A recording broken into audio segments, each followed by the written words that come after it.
My religion is Hermetics. My spirituality is Ubuntu Mat Consciousness. I am a Hermetician. Here is a thought-provoking question to all so-called men of God, pastors, prophets, apostles, imams, and rabbis. How do you feel when you teach and champion a god or a deity who looks exactly like our colonizer, abuser, and enslaver? Holy Text Revisited series. The title we are going to discuss today is They Are Not Following Jesus, But. Current black religious map shown here has a lot of indications of what's of the trend in Africa. A momentous shift is in the making. In Europe and United States, millions are leaving Christianity, Islam, and Judaism. And millions of black people who are unaware of this generational shift continue to embrace this. The proportion of Europeans and Americans who are Christian has dropped from 95% in 1910 to 76% in 2010. Yet Christianity has grown enormously in sub-Saharan Africa and the Pacific region, where there were relatively few Christians at the beginning of the 20th century. The share of population that is Christian in sub-Saharan Africa has climbed from 9% in 1910 to 63% in 2010. While in the Asia Pacific region, it rose from 3% to 7%. So too is Islam. What's going on here? Why? Islam continues to enslave black people. The religion of Islam does not look upon black people favorably. Propaganda will try to show you or prove to you that it's good, but Islam is not an African religion. It is an enslaver religion, a colonizer and brainwashing strategy by the tax, so-called white Arabs. That's a fact that we should know and emphasize. Hence, they find it easy today to auction black people, to abuse black women, black children, black males, because they have a tendency that they have been engaged in for years. They were the first to enslave black people. They are still enslaving black people and colonizing black people. But of course, they'll say we are all brothers, this and that and that. It's all propaganda. The truth is, they are not an African religion, but an enslaving religion. Now, since millions think they are Christians, let us share this fact. There is no original Christianity today.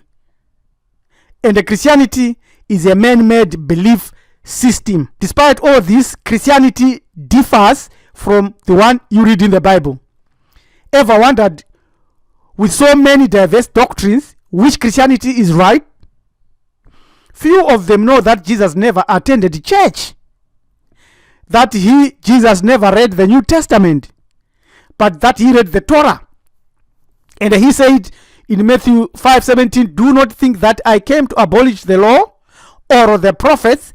I did not come to abolish, but to fulfill.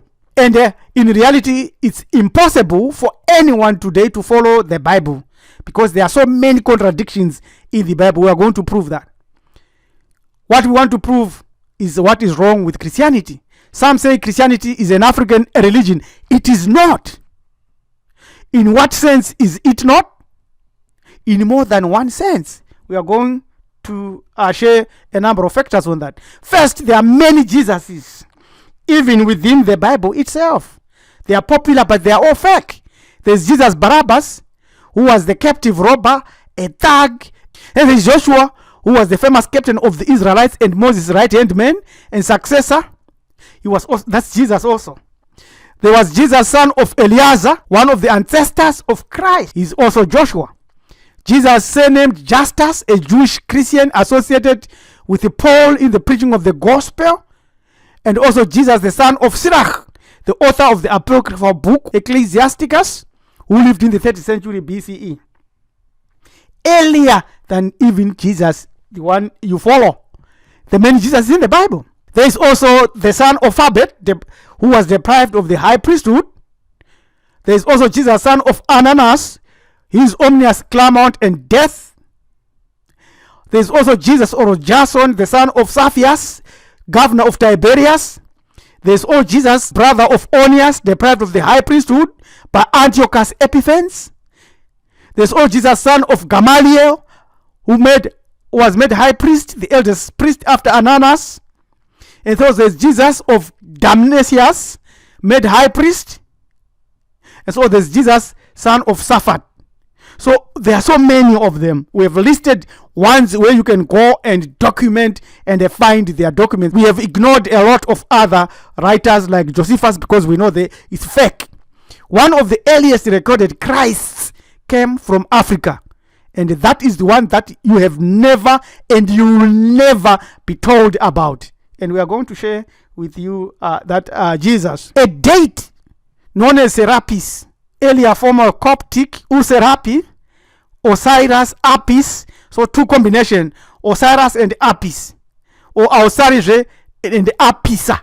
Kupisira is a Greco-Egyptian deity. Now, they say Greco-Egyptian deity for a specific reason. The cult of Serapis was introduced during the 3rd century BCE on the orders of Pharaoh Ptolemy Soter of the Ptolemaic kingdom as a means to unify the Greeks and Egyptians in his realm.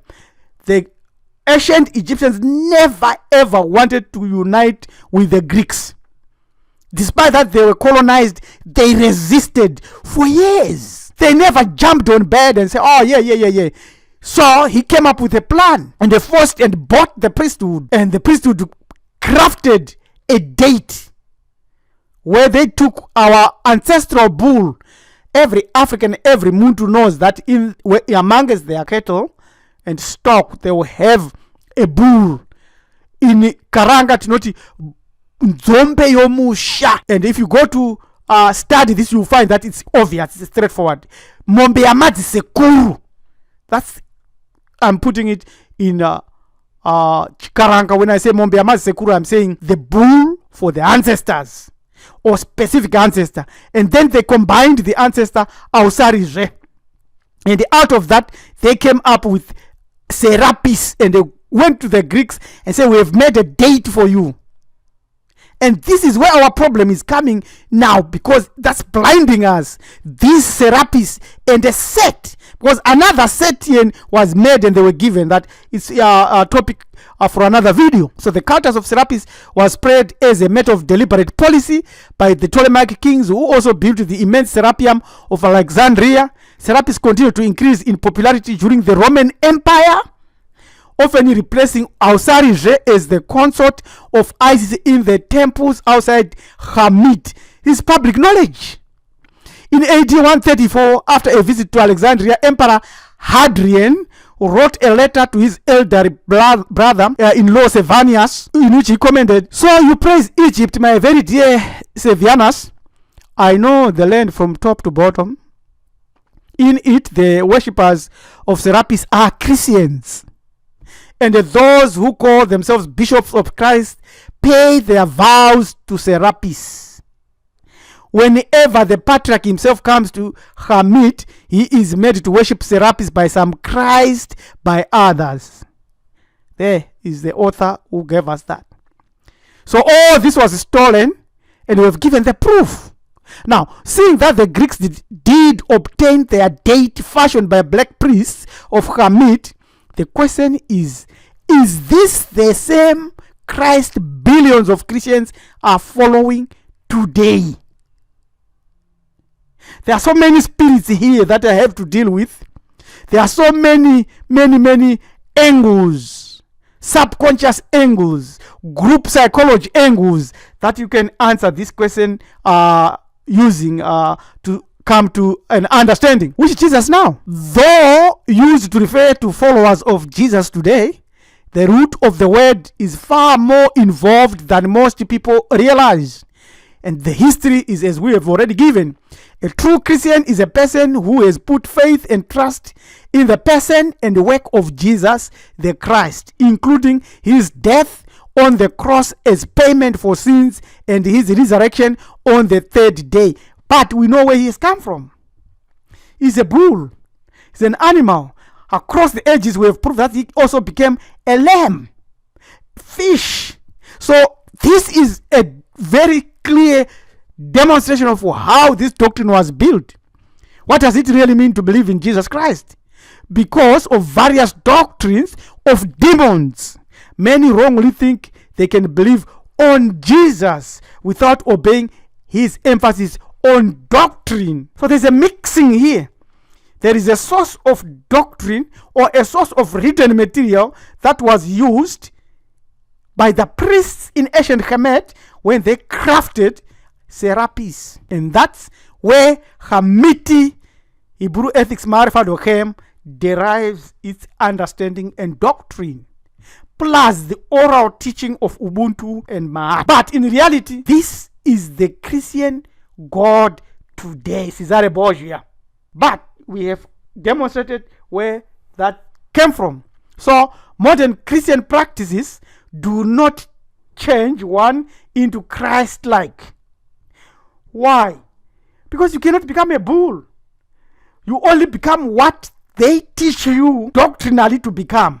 So you become a Roman citizen, you become a Greek citizen, you are born again from being a black person to a European. And your mentality and culture is European, and the pastors and the priests and teachers and imams continue to hammer that doctrine in you.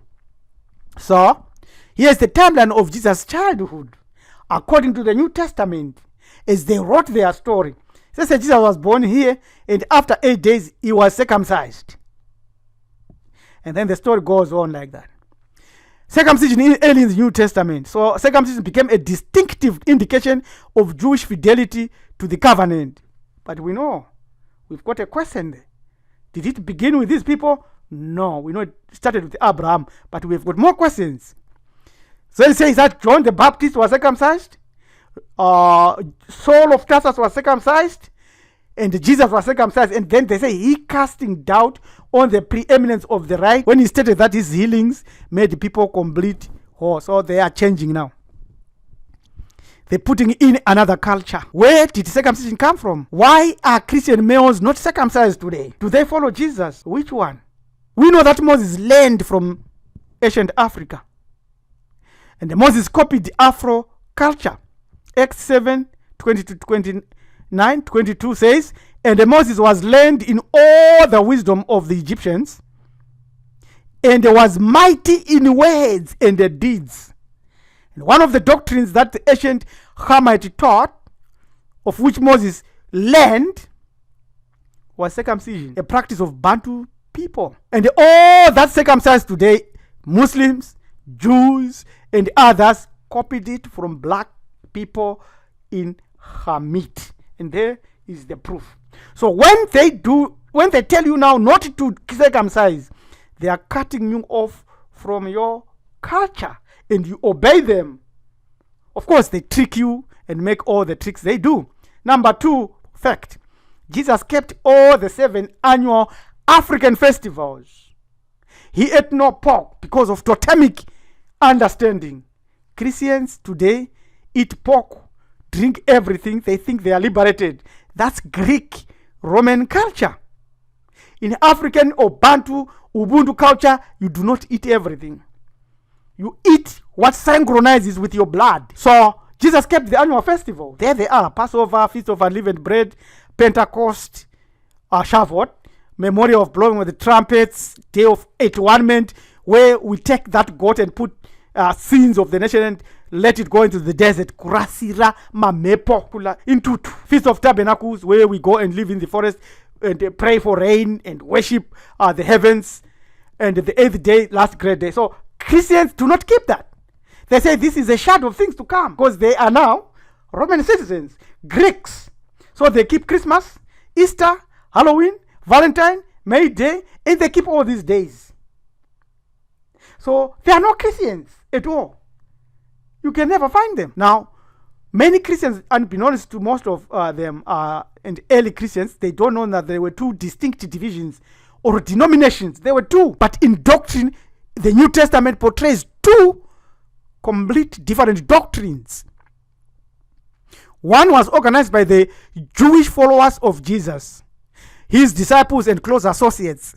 The other was headed by Paul and the mostly non-Jewish followers. So That's why you find that in Matthew 17, Jesus says, do not think I've come to abolish the law or the prophets. I've come not to abolish them, but to fulfill them.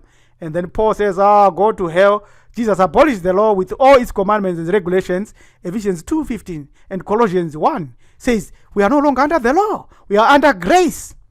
And then Matthew 5:18 says, truly I say to you, till heaven and earth pass away, not an iota, not a dot will pass from the law until all is accomplished. Romans 10 says, Christ is the end of the law, and everyone is justified by faith. These are Christians. And who do they believe? And then they say, Jesus says, if you want to enter into life, keep the commandments. Christians say, no, by the works of the law, no human being will be justified. That's Paul. So these are Romans now. But they craft these stories and they make them look like inspired. And they were not inspired. So Christians are not following Jesus. But even if they would stop at Jesus and they never go where Moses learned. Now, what all Christians and Muslims seem to ignore is that for 2,000 years, humanity has been manipulated to worship and adore a human male made by Greco-Romans. Nobody really knows the original face of Jesus because the creature called Jesus was a bull. This is where Jesus came from. Apis, the bull. The original religion is based on ancestral and divinity veneration. Totems. Totemic. It is the original religion whose spirituality we call Ubuntu or Maati today. No wonder even in the Torah they say the God of Abraham, Isaac, and Jacob. Ancestors. Their ancestors. They could not escape that. Real tribal divinity. So come out of this Babylon, you people of origin. You people who had this in reality. This belief and philosophy in reality. Now, syncretism of ancient Egyptian gods, Ausari, and who is the moral judge of the soul of the dead, and his son Horesu, or Hatore, Sitole, cow, or Isisu, considered the living personification of Ptah, therein coming the god Apis to rule. The personage is worshipping Hathor at Del Bahari. A mistake. This is Hathor veneration, totemic activation. That's what they come now and tell, they worship cows. No, it's totemic. So the cult of Serapis and Isis was introduced into Greece in the 4th century BCE and into Italy by the later 2nd century. Patrick Walsh, you can read his books. Christian God, Jesus, was man-made. Christian doctrines were borrowed and recast and modified and edited in Rome. There it is. Open your eyes, people. The truth is right in front of your eyes. So when they made their doctrines, they drew the picture of the man they want you to worship, not that bull. Yes. Here's what Constantine Volny says. Ye priests at this relation, you wear his emblems all over your bodies. Your tonsa is the disk of the sun. Your star is the zodiac. Your rosaries are symbols of the stars and planets. You pontiffs and prelates, your mitre, your crozier, your mantle are those of Ausaris. And that cross whose mystery you extol without comprehending, it is the cross of Serapis, traced by the ancient Hamite priests on the plan of the figurative world, which passing through the equinoxes and tropics become the emblem of future life and the resurrection, because it touches the gates of ivory and the horn through which the soul passes into heaven. This is deep. I will not read it again. Technically, not. The story of Jesus and the passion of Christ is a monotheistic rewrite of the polytheistic story of Horesu and the passion of Ausarise, wherein the Egyptian gods and goddesses, except Horus, became humans and Ausarise became God. You go to this website. What's missing here is that it all begins with animism. Then it becomes polytheistic. And then it leads us to that ancestral veneration and kuripa ngozi ngwendele propitiation. This is the doctrine. Millions think they are born again. There is no original Christianity today because it's a man-made belief system.